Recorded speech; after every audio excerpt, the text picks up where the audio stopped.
stranded sa airport sa Riyadh, Saudi Arabia ang ilang pasahero na biyaheng Pilipinas sana. Ayon sa Philippine Airlines, nagkaroon ng technical at maintenance issue ang kanilang eroplano. At dito naman sa Maynila, dagsana mga pasahero sa NAIA at marami ang maagang nag-check-in para hindi maabala. Live mula sa NAIA, may report si Dano Tingkungko. Dano? Pia, magtatatlong araw nang stranded ang mahigit 300 pasahero ng Philippine Airlines Flight PR655 na biyaheng Riyadh, Manila matapos nga itong magkaroon ng aberya sa eroplano.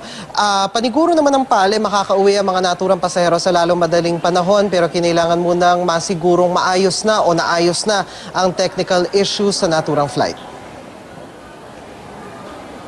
Kuha ito sa Gate 14 ng King Khaled Airport sa Riyadh, Saudi Arabia. Sila ang may 300 pasahero ng Philippine Airlines Flight PR655 na patungo sana sa Maynila. Pero 3 araw na raw silang stranded sa paliparan. Kwento ng isa sa mga pasahero, lilipad sana ang sinasakyan nilang eroplano 6:50 PM Riyadh time noong April 5 pero na-delay ang kanilang boarding ng 1 oras. Sabi po ready for take-off, sinicheck po yung mga engine.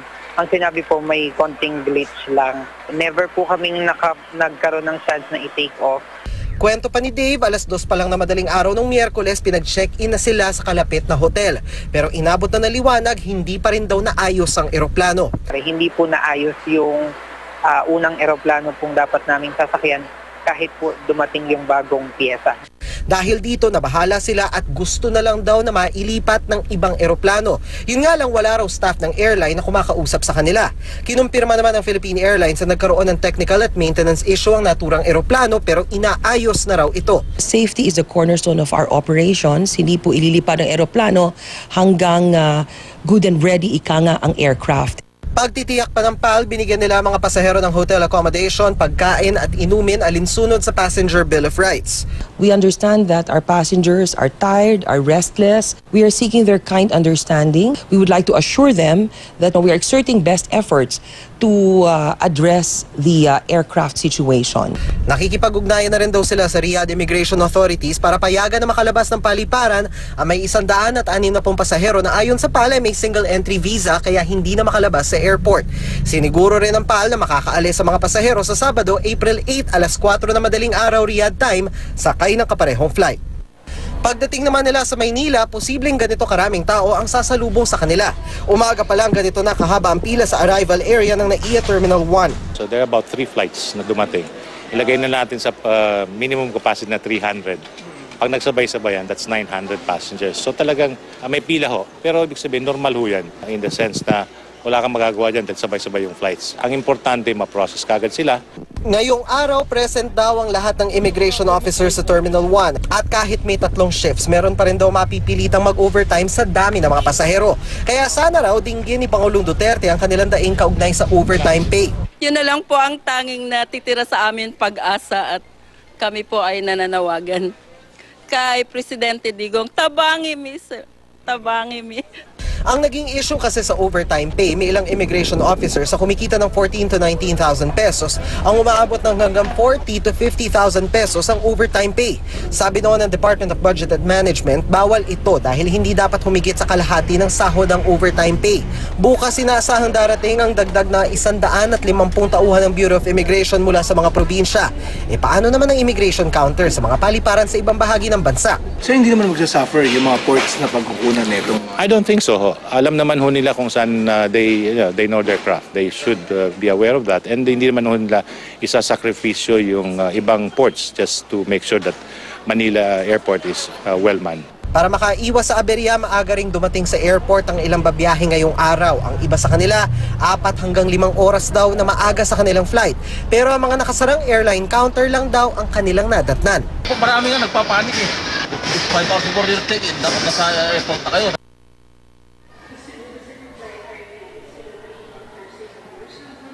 Pia, update muna tayo dun sa sitwasyon ng mga stranded nating kababayan sa Riyadh, Saudi Arabia. Sa isang pahayag o sa isang statement na ni nirelease ng Philippine Airlines kaninang alas 7:30 ng gabi, ay sinabi nila na yung mga apektadong pasahero, that would be around 377 passengers, ay makakauwi or makakalipad sa Philippine Airlines Flight PR655 na lilipad ngayong gabi, alas 8 ng gabi, Riyadh time. Makakarating sila bukas, 10:30 AM naman Manila time, kung saan sasalubungin sila ng Customer Management Team ng PAL, gayon din ng Airport Operations Team ng MIAA. Dito naman sa NAIA Terminal 3, kung saan nakikita ninyo sa aking likuran, ay medyo banayad naman yung sitwasyon pagdating dito sa immigration counter sa pre-departure area. Inaasahan naman ng pamunuan ng MIAA na lalo pang iigi yung sitwasyon dito sa inaasahang pagdating ng augmentation staff, augmentation immigration officers bukas. Pero kung hindi pa raw ganito ang maging sitwasyon, ang MIAA naman daw may nakahandang augmentation staff para naman isaayos ang pila. Pia? O Dano, buti, medyo napaaga kasi 'di ba una sabi nila April 8, Sabado yung pag-alis ng mga pasahero galing sa Riyadh. Pero linawin ko lang Dano, kung ano ba dapat yung protocol kapag ganyan. Kasi inabot pa rin ng 3 araw na naghihintay yung mga pasahero nang hindi sila inililipat ng ibang airline. Meron bang kumbaga parang time frame na parang kung hindi maililipad o kung hindi sila maisasakay sa sariling eroplano ng airline na ito, na dapat silang ilipat sa ibang airline? Pia, yan din yung isang bagay na sinangguni natin sa Philippine Airlines, maging dun din sa ating ilang mga nakausap na pasahero dun sa naturang flight na yon.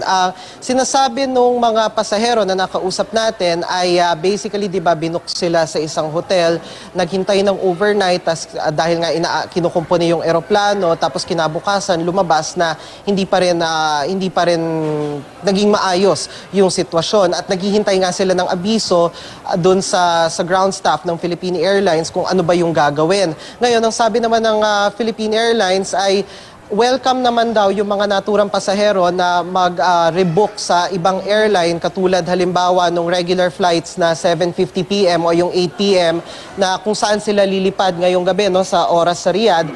Pero hindi daw maaari na lahat nung 388 ibubuk dun sa flight na yon, dahil meron ng mga naka-pre-book dun sa naturang flight na yon. Bagamat sinasabi nila pwede namang i-rebook, naka-waive na rin yung rebooking fees at yung penalty. So ang mangyayari ngayon, Pia, dun sa flight, ang basically nangyari dito, paliwanag sa atin ng Philippine Airlines, ay yung sasakyan ng mga apektadong pasahero, basically from 388, 377 na lang, dahil 10 pasahero daw yung nag-rebook na through other airlines, ay dun sila sa regular flight. Ngayon, yung mga naka-pre-book dun sa regular flight na yon na 8 PM, sila ang sasakay dun sa 4 AM flight, sakay nung eroplano na inaayos ngayon ng Philippine Airlines, Pia. Okay. So kumbaga binigyan rin naman pala sila ng mga options at kumbaga nagpalista na lamang sila. Pero sige, so at least makakauwi na silang lahat mamayang gabi, So ngayon, Dano, kakamustahin ko naman yung mga immigration counter dyan. Kasi nakikita ko, yan yung sa likod mo, Dano, parang wala naman masyadong tao. Pero hindi ko alam kung baka yung pila nasa kabilang banda, So kamusta ngayon yung sitwasyon dyan? Gaano ba kahaba yung mga pila? At ganun pa rin ba na 3 hours in advance or 3 hours ahead of your flight kailangan dumating? Actually, Pia, sa buong maghapon naman, medyo naging banayad naman yung sitwasyon dito, if we can call it banayad, Kasi hindi rin ganun ka-dami yung pila ng mga tao. If you compare it dun sa ating mga naging coverage or dun sa mga naging sitwasyon the past few days. Actually, ngayon, itong sitwasyon dito sa aking likuran, actually, ngayon yan, medyo nag-lighten up kasi kanina lamang bago tayo nagsahimpapawid, medyo dumami yung pila. Pero ito kasi yung mga scheduled flights na international flights, nabanggit sa atin ng isang immigration officer dito, meron kasi mga flights ngayon to Sydney, pati na rin sa UAE. So yun yung parang bulto na pumapasok dito. Pero over the past, sa maghapon, nakikita naman natin medyo panaka-naka yung dating ng mga pasahero compared to the last. At yung immigration counters dito, last we checked din doon sa ating nakausap na immigration officer, 15 counters yung bukas at tumatanggap ng mga pasahero, Pia. Maraming salamat, Dano Tingkungko.